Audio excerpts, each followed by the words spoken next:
دفعہ کسی ملک میں خشک سالی کی وجہ سے قحط پڑ گیا، سب کچھ تباہ و برباد ہو گیا۔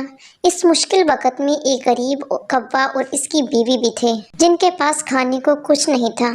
جب کووں کو کافی دیر تک کھانے کو کچھ نہیں ملا تو اس کی بیوی نے ایک دن کوے سے کہا، اتنے دنوں سے ہم نے کچھ نہیں کھایا، کب تک ہم یوں ہاتھ پہ ہاتھ رکھے بیٹھے رہیں گے؟ تم ٹھیک کہہ رہی ہو، ہم کب تک یوں بیٹھے رہیں گے؟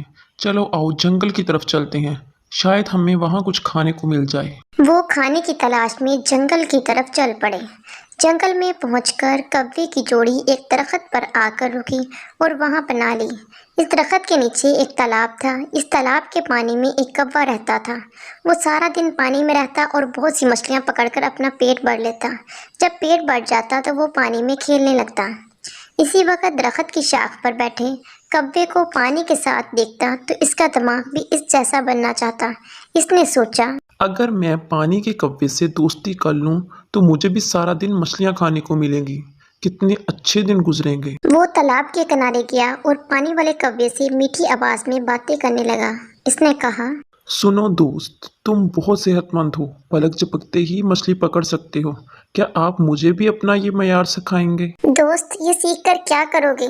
جب بھی بھوک لگے گی تو بتا دینا، میں پانی سے مچھلی پکڑ کر تمہیں دوں گا اور تم اسے کھا لینا۔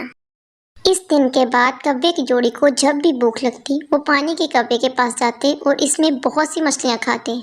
ایک دن کوے نے سوچا، پانی میں جا کر مچھلی ہی تو پکڑنی ہے، یہ کام میں خود بھی کر سکتا ہوں، آخر کب تک میں اس پانی کے کوے کا احسان اٹھاتا رہوں گا۔ جب وہ تالاب کے پانی میں جانے لگا تو پانی کے کوے نے پھر سے اسے کہا، دوست تم ایسا مت کرو، آپ پانی میں مچھلی پکڑنا نہیں جانتے، اس وجہ سے آپ کے لیے پانی میں جانا بہت خطرناک ہو سکتا ہے۔ تم اپنے غرور کی وجہ سے یہ کہہ رہے ہو، میں بھی آپ کی طرح پانی میں جا کر مچھلیاں پکڑ سکتا ہوں اور آج ایسا کر کے ثابت کروں گا۔ یہ کہہ کر کوا تالاب کے پانی میں کود گیا۔ اب تالاب کے پانی میں کائی جمی ہوئی تھی جس میں وہ پھنس گیا۔ کوے کو کائی ہٹانے یا اس سے باہر نکلنے کا کوئی تجربہ نہیں تھا۔ اس نے بہت کوشش کی باہر نکلنے کی، اس نے اپنے بہت پر مارے لیکن وہ اس کوشش میں کامیاب نہ ہو سکا۔ بہت کوششوں کے باوجود وہ اس کائی سے باہر نہ نکل سکا اور کچھ دیر بعد پانی میں دم گھٹنے سے اس کی موت ہو گئی۔ کچھ دیر بعد کوے کی بیوی اسے ڈھونڈتی ہوئی تالاب کے قریب آ گئی۔ وہاں اس نے پانی کے کوے سے اپنے کوے کے بارے میں پوچھا۔ پانی کے کوے نے ساری بات بتا دی اور کہا، میری نقل کرنے کی کوشش میں اس کوے نے اپنی جان سے ہاتھ دھو لیے۔ کسی کی طرح ہونے کا دکھاوا کرنا سخت محنت درکار ہوتی ہے، اس کے علاوہ انا ایک شخص کے لیے بہت برا ہے۔